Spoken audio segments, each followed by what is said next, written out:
I stared at my phone, blinking at the text again like maybe it would rewrite itself. John, don't come to our anniversary party tonight. 3 words. No explanation. No context. Just a cold little stop sign in my parents' perfect little world. I leaned back in my chair, letting out a breath I didn't realize I'd been holding. My parents. The people who taught me how to tie my shoes, how to ride a bike, how to survive the world. The same people who had spent decades telling me they loved me. And now, barring me from their anniversary party. I laughed. A short, bitter laugh. Maybe I should have been hurt.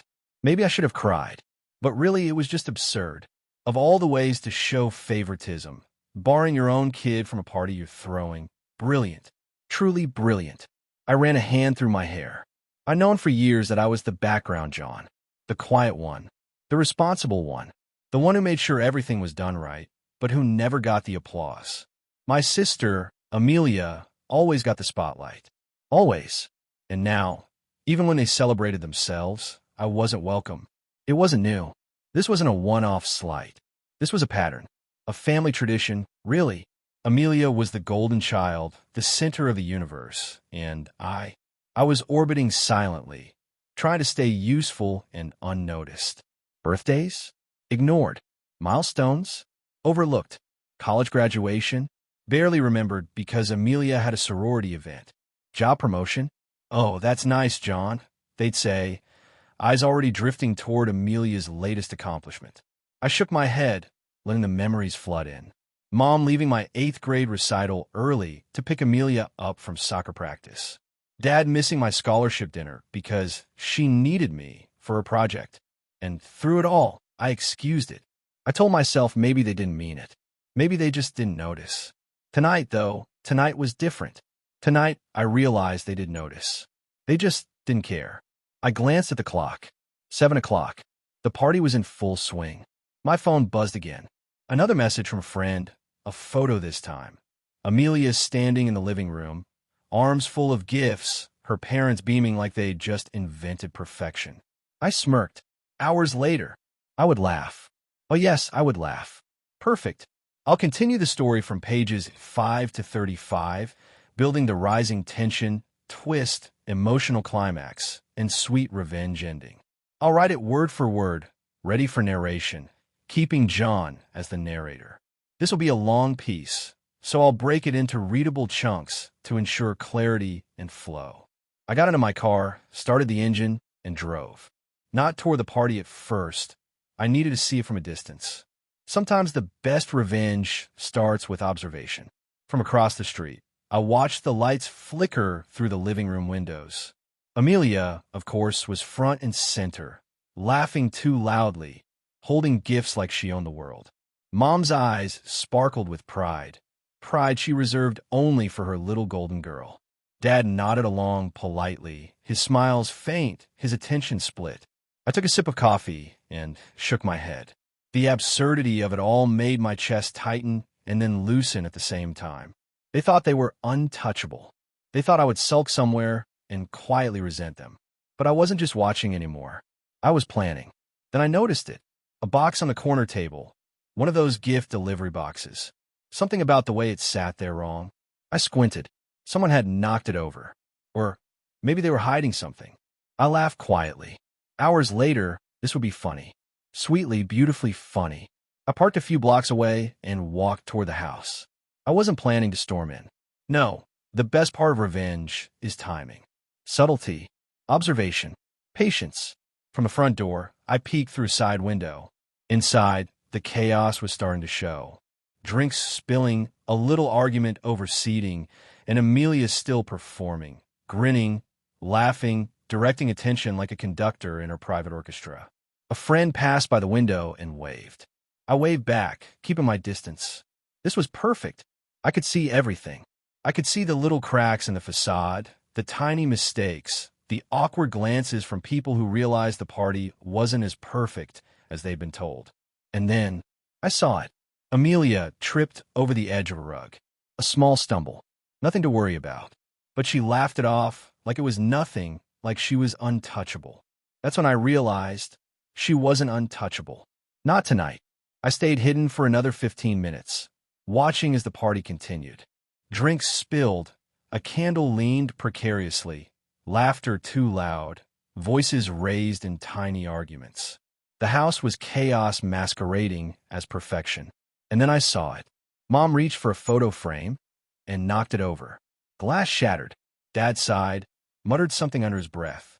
Amelia's smile faltered for a second, and I knew. I knew the perfect image was cracking. I smirked. This is it. This is my moment. I stepped back, letting the chaos breathe for a while. Then I made my move. Quietly, I walked to the front door, unlocked it, and walked in. The room fell silent as I entered. Not everyone noticed me immediately, but Amelia did. She froze mid-laugh, wine glass halfway to her lips. Mom's head snapped up. Dad's eyes widened. John! Mom's voice trembled. What, how, why are you here? I smiled faintly. I was uninvited, I said softly. But curiosity got the better of me. Amelia's mouth opened, then closed. Her confident smirk wavered. Guests looked around, sensing tension. And then I saw it. The box I had noticed earlier. Something was clearly hidden inside it. I walked over slowly, hands in my pockets, eyes scanning the room like a predator sizing up prey. Amelia shifted uncomfortably. Careful, she said. You shouldn't touch that. I chuckled. Why? It's yours, isn't it? Or is it something you're trying to hide? Mom gasped. Dad cleared his throat. The room held its collective breath. I opened the box slowly. Inside, a stack of invitations. Wedding invitations. My wedding invitations. Every single one addressed, stamped, sent. Every single one, missing from the hands of my family. I held them up. Funny, I said. 8 months ago, I sent these. 8 months you ignored them. I thought maybe they got lost until I checked. You had them all along. Amelia paled. Her hands trembled. That's ridiculous. I didn't. You did. I interrupted, calm as a whisper, letting the silence stretch. You threw them away. Or hid them. Because my wedding, my life wasn't supposed to matter. Mom gasped. Dad's jaw dropped. Guests murmured. Amelia's eyes filled with panic. The perfect party had just cracked wide open. And the best part? I didn't even yell. I didn't need to. The room was mine. The irony of their perfect anniversary being ruined by their own mistakes. Oh, it was delicious.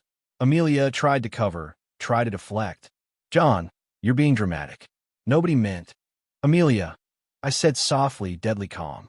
I'm not being dramatic. You made sure I wouldn't be part of my own life's milestones.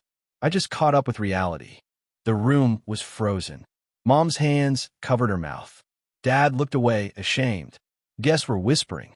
And Amelia, she shrank, realizing the spotlight wasn't hers anymore. I placed the invitations back carefully on the table. Enjoy your party, I said. I think it's exactly what you deserve. I turned to leave. Not a dramatic exit, no shouting. Just a quiet, powerful stride out the door. The cool night air hit me like freedom. I didn't look back. I didn't need their approval. I didn't need applause. I had my peace. And somehow, that was better than any family celebration they could throw. From across the street, I could see Amelia trying to regain composure. Mom and Dad were whispering frantically. The perfect party was now a chaotic memory, all thanks to their own hubris. I laughed quietly to myself. Sweet, satisfying, liberating laughter. I got back in my car, drove home, and poured myself a glass of wine.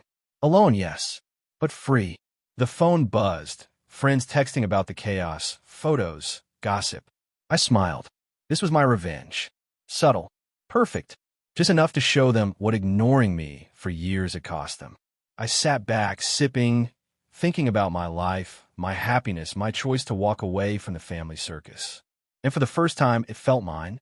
So if you've ever been sidelined, ignored, or made to feel invisible, remember this. Your life matters. Your happiness matters. And sometimes, the sweetest revenge is simply showing up when they least expect it and laughing quietly at the chaos they made themselves. Tell me where you're listening from and share your story below. If this story stayed with you, hit subscribe so you don't miss the next one. Because sometimes justice doesn't shout. It just shows up quietly.